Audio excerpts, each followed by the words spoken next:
Ese chistecito que me hicieron.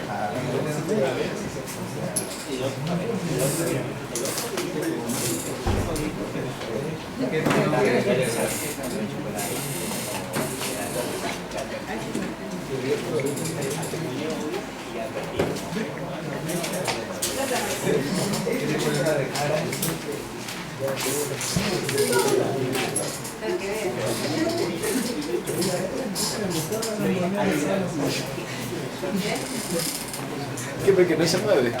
No dice nada. Chonito, toma. ¿Todo bien? Chonito, todo serio, loco. También, loco. A Chonito le hace falta chimbo. Chimbo volar. Bueno, ahí estamos viendo fotos de la rubia, loco. No, somos el Google, por ahí. Qué bueno cuando el Google dice la lámpara, Mariam está perdida. Y siempre entonces a la medianoche. Está perdida, yo. Estoy tratando.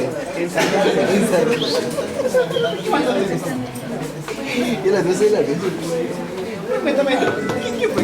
No, todo. ¿Qué pasó con café? ¿Dónde café?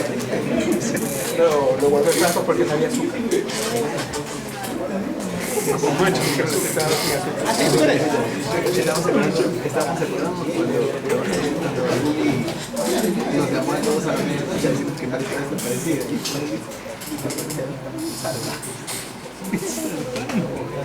La más dijo. ¿Qué tengo tú? Yo me fui a la playa. Está bien, o sea, no le digo eso, pero... Sí, o sea, lo dijo, pero no sé qué hacer, no me acuerdo cómo lo dijo. Oye, no me dijo. El lado de Mario cuando se fue a trabajar. ¿Qué comen? Hacen más cosas. No te dejan de futuro en Ecuador, en Ecuador. Se consigue un agua aquí. Es María, loco, se consiguió un trabajo, la mandaron a Bolsa. Y se metió y lo mandaron en la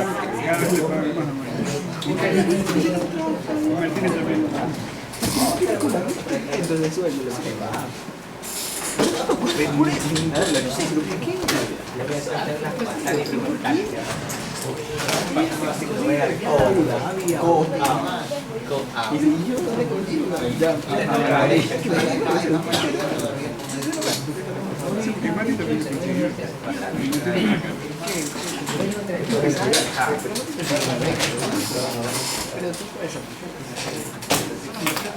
Okay, let's stop with theory for a while and go back to application so that you can put in some practice what we've been seeing.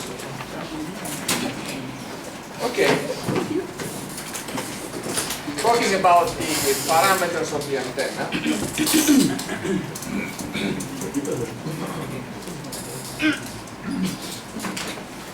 What I'm asking you is to compute, and we will need this parameter later. The directivity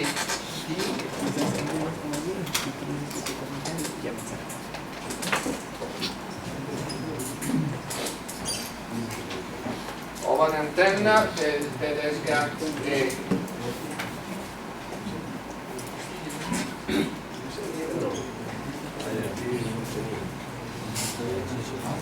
Gaussian directivity function.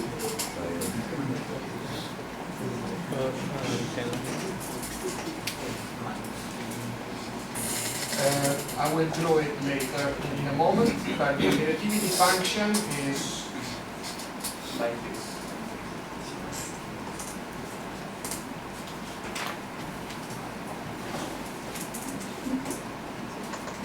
Wait, theta 0 small. I will tell you now what does this mean in practice. This directivity function is a typical approximation of the relativity function of the real relativity function of parabolic antennas, of dishes. And the angle theta is measured from the axis of the antenna. And this relativity function is maximum, is equal to 1 on the axis of the antenna, and then goes down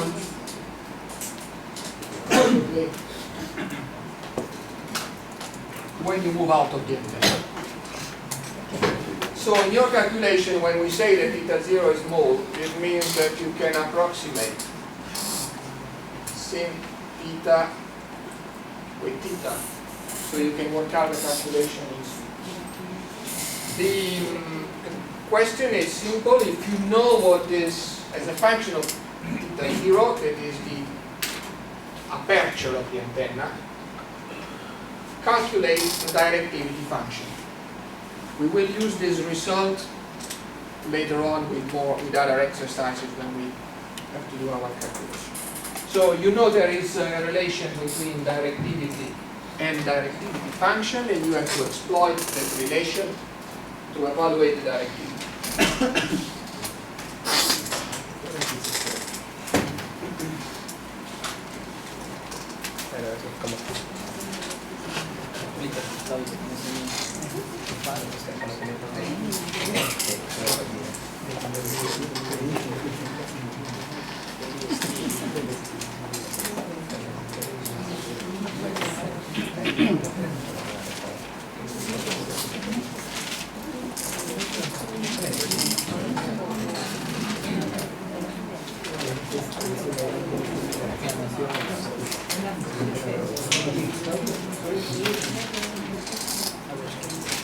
Think about it, and then the usual will solve it.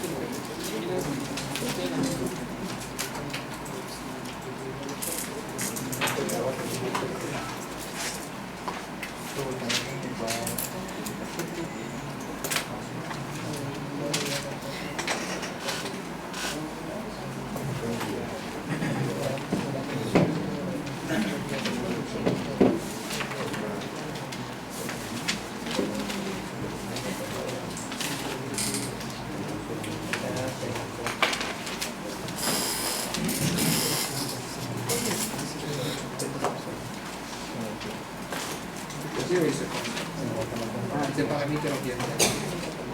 It's the aperture of the 1 over E aperture of the antenna. Yes, the smaller the theta 0, the narrower the beam of the antenna.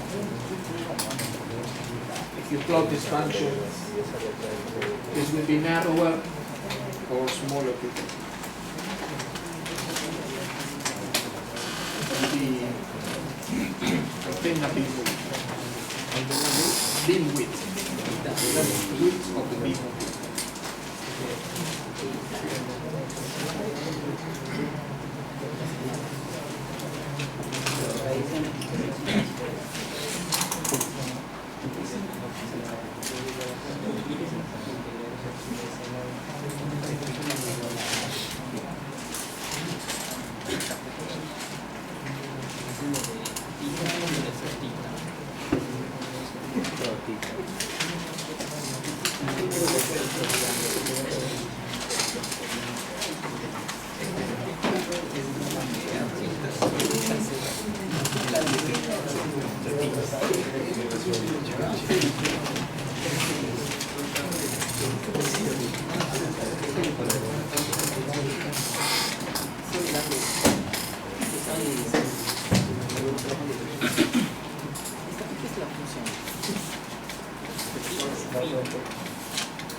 Theta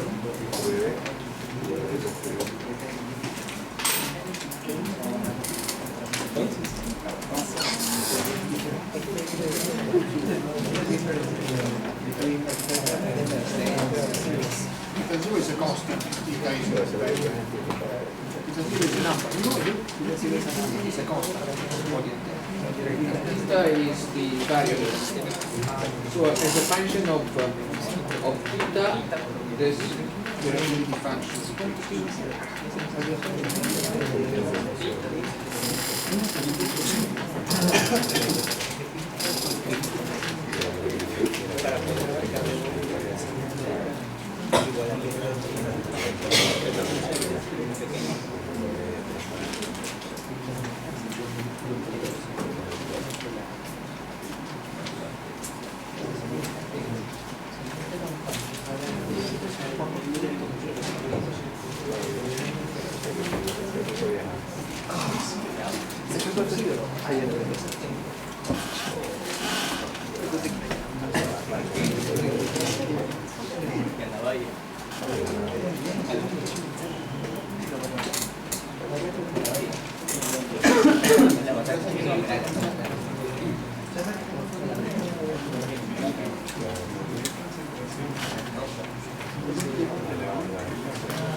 Okay. Now to solve this, we have to apply the usual relation that exists between directivity and the relativity function.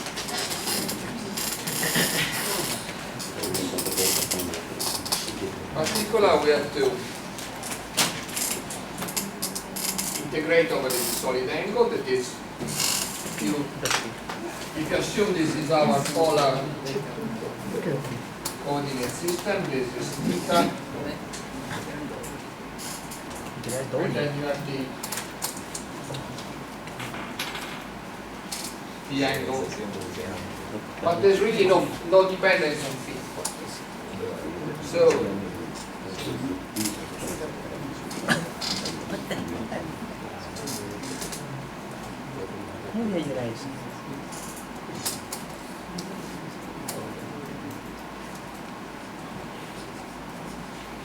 since please remember that the elemental area is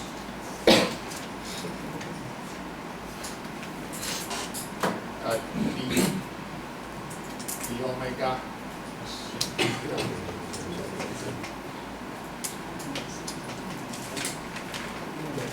so this is there is no dependence in here on phi, so as usual this thing is very straightforward. And this integral will be quite complicated in general, but luckily someone tells us that we can approximate this and theta with theta. So the integral theta divided theta 0 theta theta, this is equal to the integral from 0 to t minus square,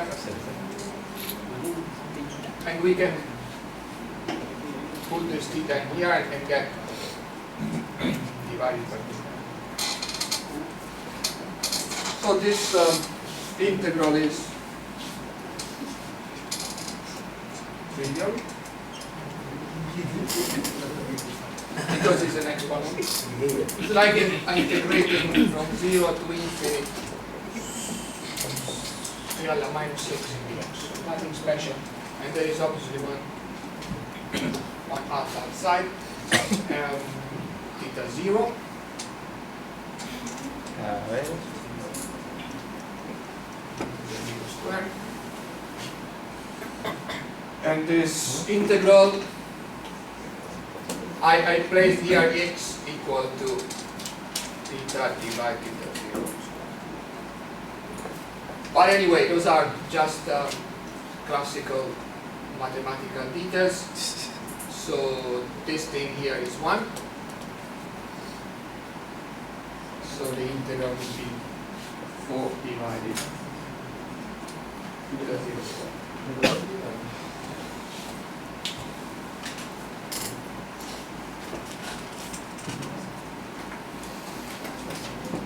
Now, what is telling us, this equation is telling us, is that if you have a Gaussian directivity function with the beam width theta 0, the directivity is inversely proportional to theta 0 squared. The narrower the beam, the smaller theta 0, the narrower the beam. At home you can try to draw this in MATLAB to have an idea of what's happening. The higher the directivity. The more when the antenna concentrates the energy in narrower and narrower beams, that is smaller and smaller theta zeros, the directivity increases. We will use this result later on when we talk about Gaussian, about antennas with this kind of directivity function. This is typical, as I said, of parabolic antennas with parabolic reflectors, so dishes. Okay, that was for the antennas. Questions? Okay, let's start to see the effect of the ground on our radio signals.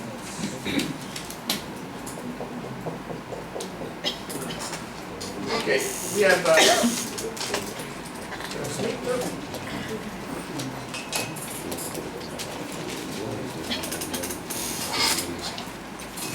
And we have a receiver.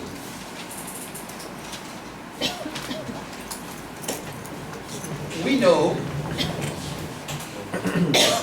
that there is a direct and a reflected path.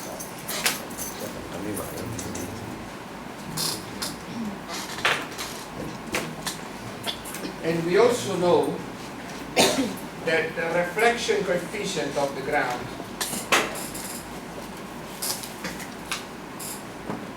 if we express it in dB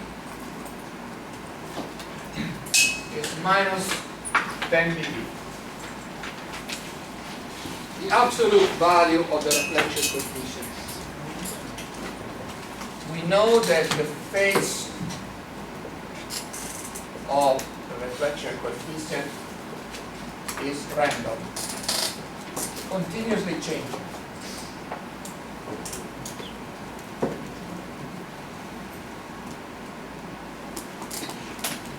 Now, the exercise is as follows. Neglecting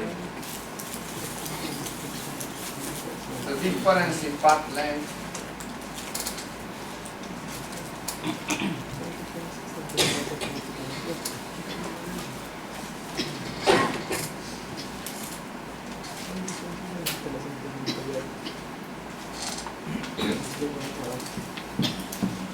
as far as the amplitude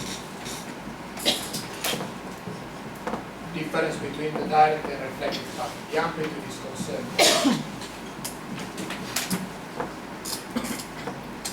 Obviously, there is a difference in amplitude due to reflection coefficient. Calculate, first of all, calculate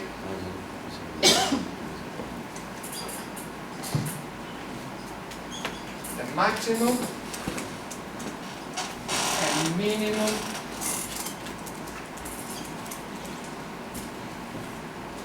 received signal. fields as you like that, it's the same thing.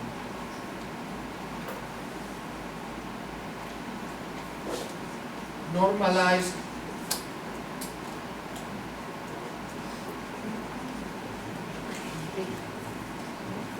to free space.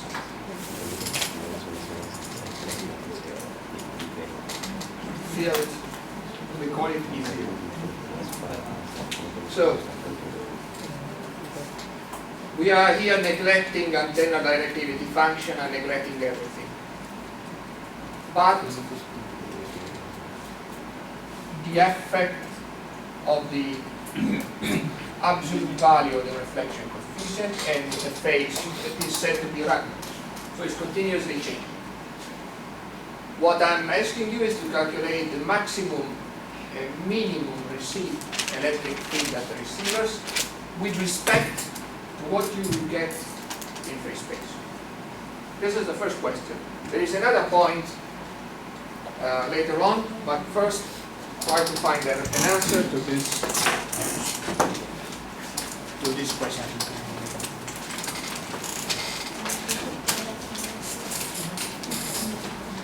Minimum and maximum received field.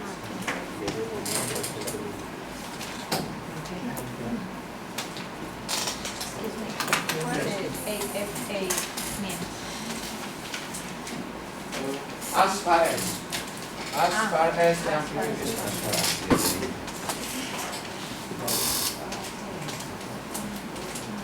Yes. When the first integral is from 0 to phi and the second one is from 0 to phi. Because when you integrate over the polar coordinates, the polar coordinate system is theta and phi. Now, phi can go from 0 to 360. Theta goes from 0 to 180 degrees. Because the other points are reached the appropriate phi angle. So phi goes from 0 to 360, while theta goes from 0 to 180. So this is integrated from 0 to 2π, and integrated from 0 to 2π.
Pero para mí todo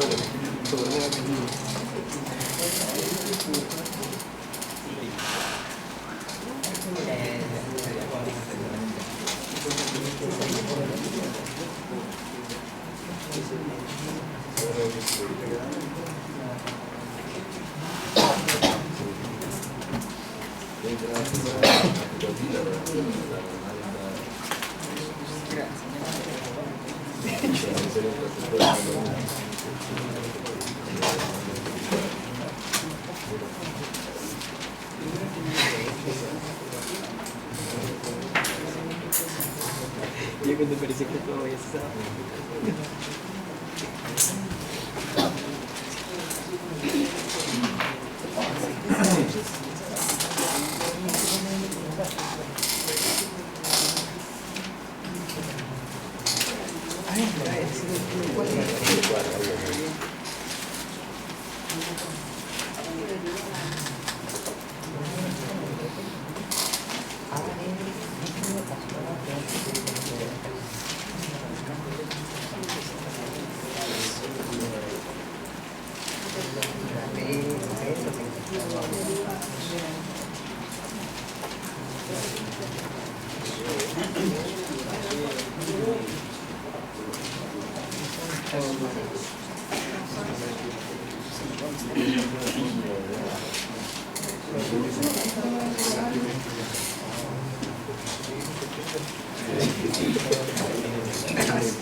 Okay, any ideas?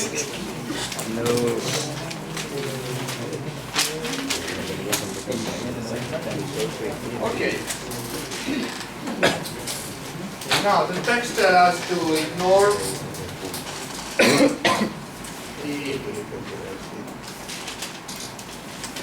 impact on the amplitude due to the difference in path length.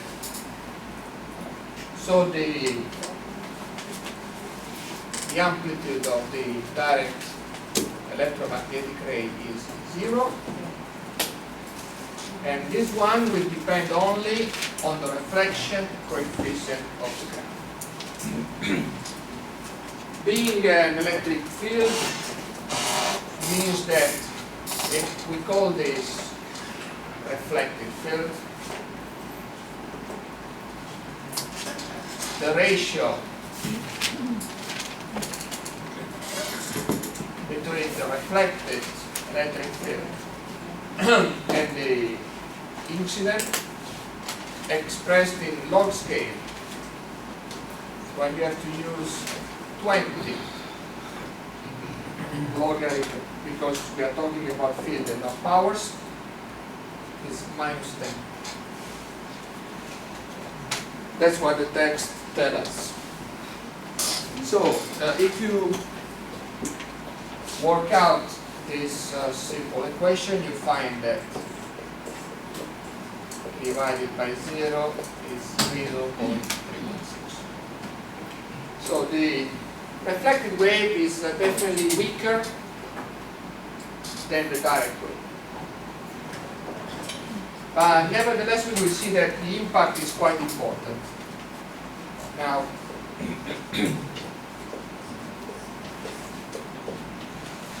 when do we have a maximum and when do we have a minimum? Now, we have a maximum when the direct wave and the reflected wave combine constructively. In this case, they sum up perfectly. So, the maximum value of the electric field would be a 0 plus. This is the direct contribution, and this is the reflected contribution that is constructively combining with the direct wave. So the maximum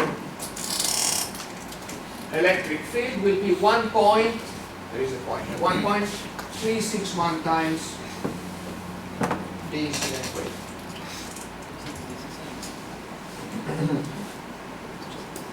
Minimum. When you find a minimum of the electric field? When the composition, the combination is destructive. So when they subtract instead of summing up. It depends on the phase of the ramp-up. But we know that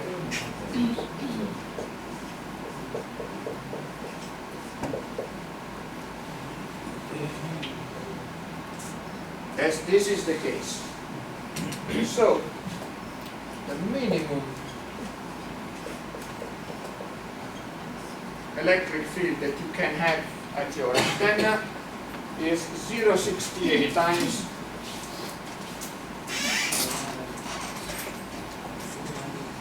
okay, and this is what was asked from the first question. Now there is another question on this exercise. There are questions? Or is it clear? Then I will ask you something later about it. Okay, now imagine that you need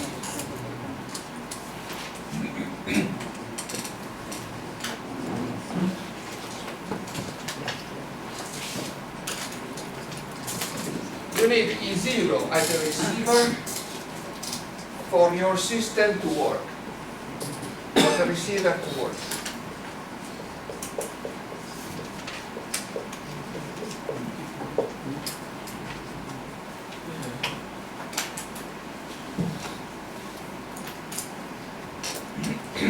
You will not always receive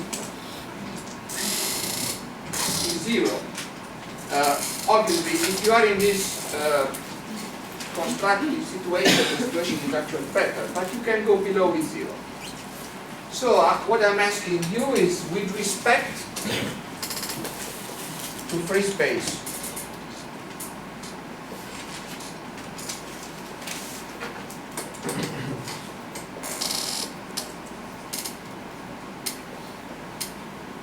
what is the margin? And now I will tell you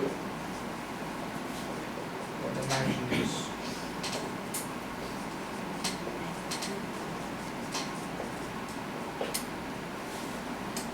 That we have to adopt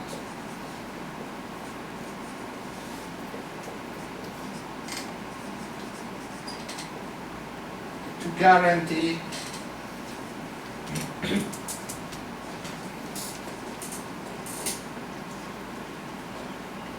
that the system is working all the time.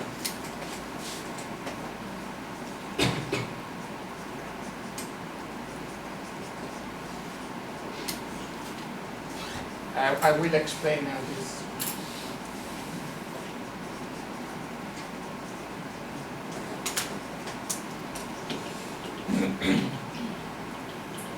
The margin is an extra power that you have to introduce in your system to counteract, to compensate for this kind of problems. That is, you work out your link budget in free space. So in free space you find out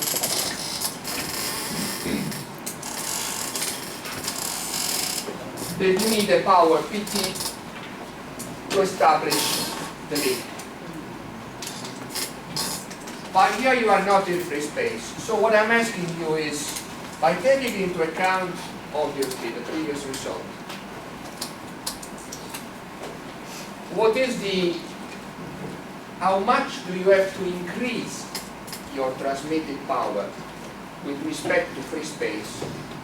And this is what we call margin, an extra margin of power to guarantee that the system is always working, regardless of the phase, whatever the phase of reflection coefficient. Note that the reflected electromagnetic ray is much weaker than the RF one. Nevertheless, you will discover, if you do this simple exercise, that you have to increase your transmit power quite a lot to be sure that your system is working all the time. So, by taking into account, think about it, by taking into account this result, tell me what is the increase in power that you have to introduce in your system to be sure that you are always working, that the system is always up. Obviously, start from the worst situation. Start from the worst situation.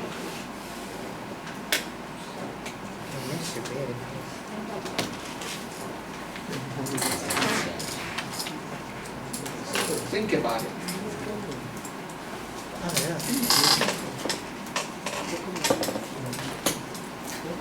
How would you tackle this problem?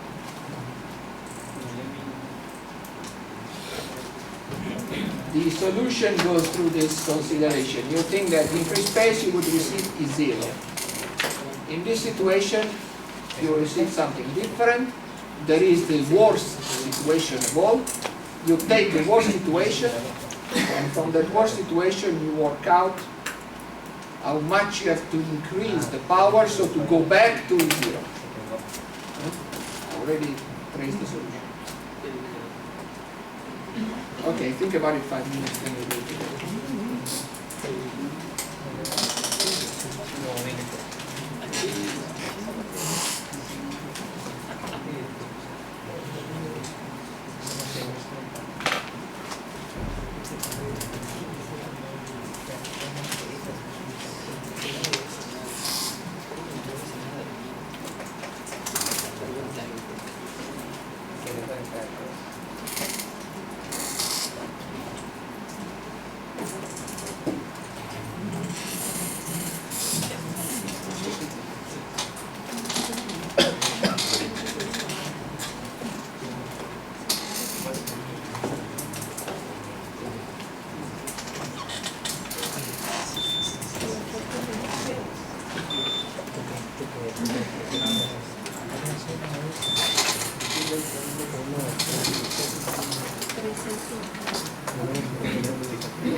Tapi ini que ya está.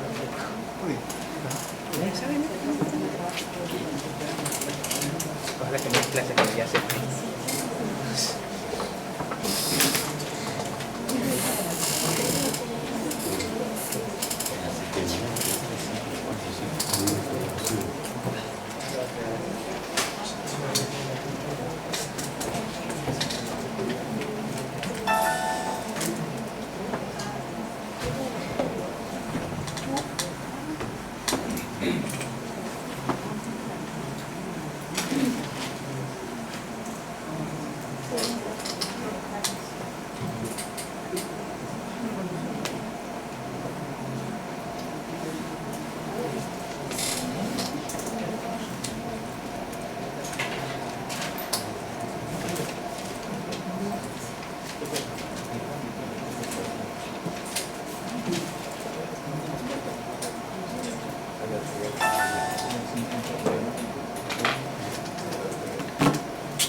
Any idea how to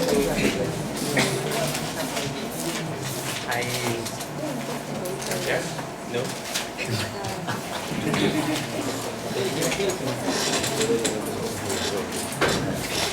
Okay. What is difference?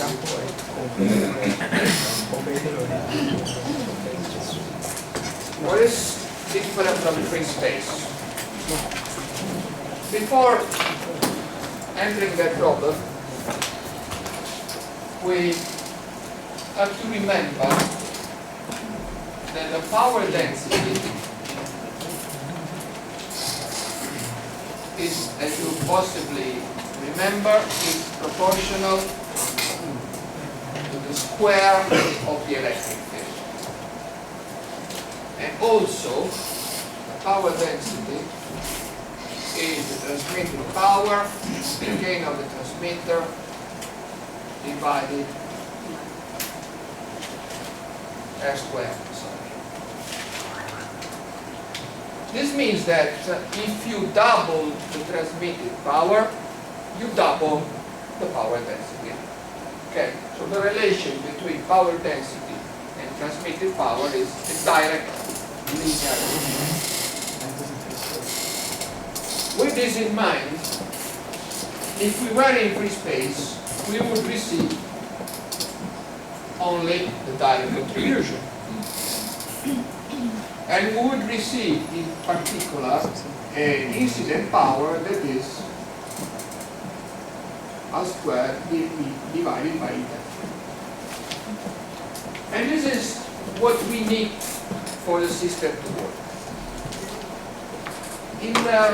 If we have the ground, we receive something that is between 1.36 and 0.68.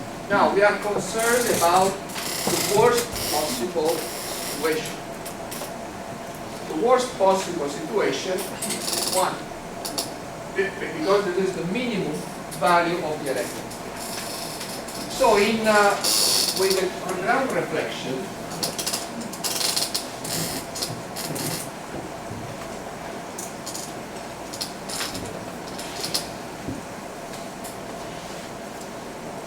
the worst case would be an electric field let me write it again here for you. 0.68 is 0. And this would correspond to a minimum power density. There would be 0.68 in 0 squared divided by 0. It is in particular 0.462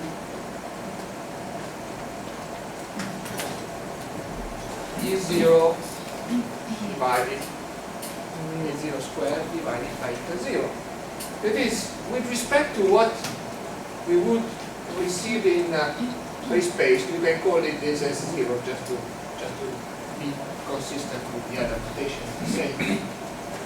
We would, in the worst case, we would receive a power density that is much lower than the minimum that we need for the system to work. So if we want to counteract this, you can see from this equation, we have to increase the transmit power of a factor that compensates this. That is, we have to go from PT to PT divided 0.462. That is 2.16 PT. We have more than double the transmit power to be sure that in the worst case the system still receives a power that is equal to the minimum needed to work.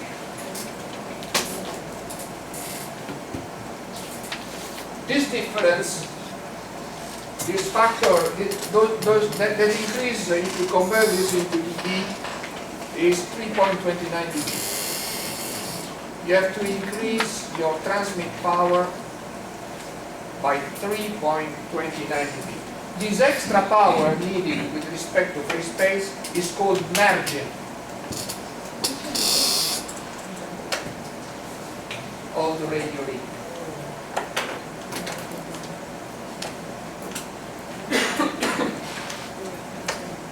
If it is not clear, I can quickly. Yes. Okay.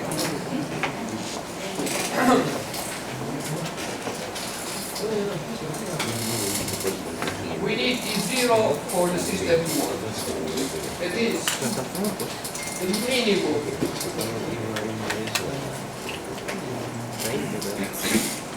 Bien.